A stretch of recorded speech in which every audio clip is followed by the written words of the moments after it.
જો મિત્રો અમારે એક ટ્રેક્ટરને આમ તો બધું ટ્રેક્ટર કમ્પ્લીટ જ છે, પણ રેડિએટર ચોકઅપ થઈ ગયેલું છે અને પાણી ઉછળી ગયા છે. એટલે એને આપણે રેડિએટર સર્વિસ કરવાનું છે અને તારીખ ખોલવાનું કામકાજ લીધેલું છે.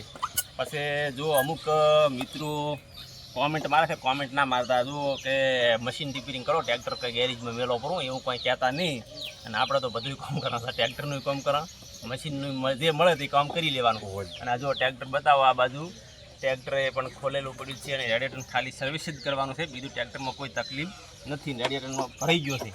એટલે હમણાં તમને રેડિએટર ભરાઈ ગયું છે ને, અહીંથી ખોલી અને એ તમને બતાવશે ને. અમારે હમણાં બલ્લાભાઈ પણ બેઠા, બલ્લાભાઈને બતાવ્યું, પોતાને બતાવતી લેતા રહેશું. એટલે પોતાને એમ થાય ને કે અમારું બધું અમને હે.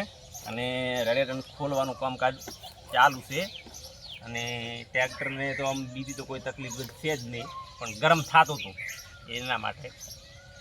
જો મિત્રો આપણે આ રેડિએટરને ચોકઅપ છે એટલે ખોલવાનું છે. એટલે ખોલવા માટે શું કરવાનું છે, આ જે સીપિયા છે ને, આ સીપિયા તો તમે બતાવજો. એ આ સીપિયા આપણે આવી રીતના આમ ઓછા ઉપાડવાના છે. એ આવી રીતે આમ ઓછા ઉપાડશો ને એટલે તમારે આ આવી રીતના, મને કોઈ કારીગર કન દાવાની જરૂર નથી. અને તમે કારીગર કન દાશો ને ગેસ બિલ્ડિંગવાળા કને વળી આવું કરવું તો આને આ સાદી સિસ્ટમનું આવે. એટલે આવી રીતનું ખોલશો એટલે આ બારી નીકળી જશે. બારી નીકળે ને એટલે પછી તમારે આમાં એસિડ રેડી સર્વિસ કરી અને કમ્પ્લીટ કરીને ફિટ કરો એટલે તમારું ટ્રેક્ટર તો ગરમ ના થાય. અને આપણે તો જો ટ્રેક્ટરને મળે જે મળે, વચમાં બાઇક એ રિપેરિંગ કરીને ટ્રેક્ટરે રિપેરિંગ કરી નાખવાનું. જે મળે તે એવું સાટું નથી કે મશીન જ રિપેરિંગ કરવાના, આપણને તો બધું મળી રહેશે ને રિપેરિંગ કરી રહેશે. જય માતાજી. અમને આગળના વિડીયોમાં બતાવું તમને રેડિએટરમાં જેટલું ચોકઅપ છે ને એ બતાવીશ. હું તમે જો આખી જાળી ભરેલી જશે, મને ખોલ્યા પછી તમને બતાવું. જો મિત્રો અમે રેડિએટર ખોલી નાખ્યું તો તમને કીધું હતું ને કે રેડિએટર તમને ખોલીને બતાવશો. જો આખી જાળીઓ બધી ટોટલ ચોકઅપ થઈ ગયેલી છે. અને હવે આને આપણે એસિડ મારવાનું છે. એસિડ મારી અને કમ્પ્લીટ કરી અને સર્વિસ કરીને તમને બતાવશો. જોઈ લો આખી જાળીઓ ભરાઈ ગયેલી છે. તાકો પછી ટ્રેક્ટર ગરમી જ લે ને. જો ટોટલ જાળી આખી ચોકઅપ છે. જો અને અમે મશીનનું કામ કરી નાખે અને રેડિએટરનું કામ કરી નાખે. અમારે ભાઈએ અમે વાતો કરી જાય ફોનમાં.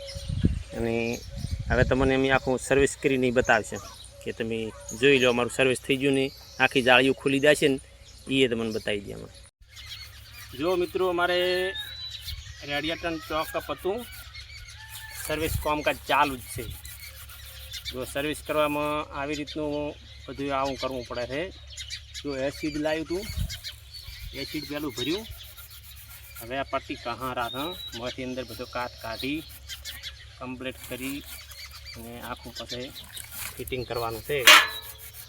ટ્રેક્ટર ગરમ થતું હતું અને એના માટે આવું આપણે કામકાજ ચાલુ છે. જો તમે જો અમારું કામ કેવું છે. જો કમ્પ્લીટ બધું આવું નવું. મારે તો રેડિએટરની સર્વિસ કરી નાખવાનું, બધી સર્વિસ મેં અંદર બરાબરનું ભરી ગયું છે ને. પટ્ટી એમાં હેડતી નહીં, પટ્ટી આખી. બોલો આવી રીતે બધું રેડિએટરની સર્વિસ કામકાજ કરી અને ફિટિંગ કરશે. ફિટિંગ કરીને તમને બતાવશે કે અમારું આ રેડિએટર કમ્પ્લીટ સર્વિસ થઈ ગયું. સર્વિસ કમ્પ્લીટ ક્લિયર કરી અને ચાલુ કરીને ગરમી કોંટો લાવ્યો છે. જો આ ગરમી કોંટો પણ નવો નાખવાનો છે, પટ્ટો નવો નાખવાનો છે, પંખો એટલે બતાવો પંખો નવો નાખવાનો છે. બધું આ ટ્રેક્ટર પડ્યું છે. ટ્રેક્ટરને કમ્પ્લીટ ક્લિયર કરી અને અમે તમને બતાવશે. વાંધો નહીં.